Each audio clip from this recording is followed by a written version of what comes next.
কি গো? এই এই ওঠো ওঠো, বাইরে কি সুন্দর মেঘ করেছো, মনে হয় বৃষ্টি হবে। চলো ছাদে যাই।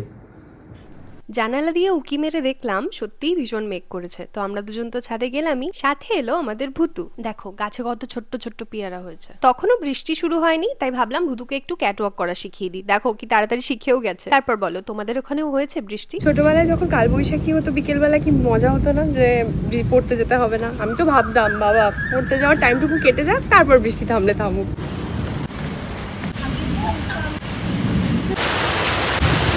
এরপরেই শুরু হয়ে গেল ঝমঝমিয়ে বৃষ্টি। তাই আমরা নিচে চলে এলাম, ভূতু একটু খাওয়া দাওয়া করে নিল। তারপর আমরা নিজেদের জন্য কিছু খাবারের ব্যবস্থা করতে গেলাম, যেখানে আমাদের পাহারাদার ছিল আমাদের স্ন্যাজি। এইরকম ওয়েদারে একটুখানি চা আর পেঁয়াজি না হলে কি জমে? আমাদের দুজনেরই এটা প্রথমবার পেঁয়াজি ভাজার এক্সপিরিয়েন্স। ও ব্যাটারটা রেডি করলো আর আমি ভেজে ফেললাম। আর বাবাই চাটা বানিয়ে ফেললো। তো আজকের এই বৃষ্টির সন্ধ্যাটা আমরা এভাবেই কাটালাম। তোমরা কে কি করলে আমাদের জানিও। আর মনে করে প্লিজ সাবস্ক্রাইবটা করে দিও। টাটা।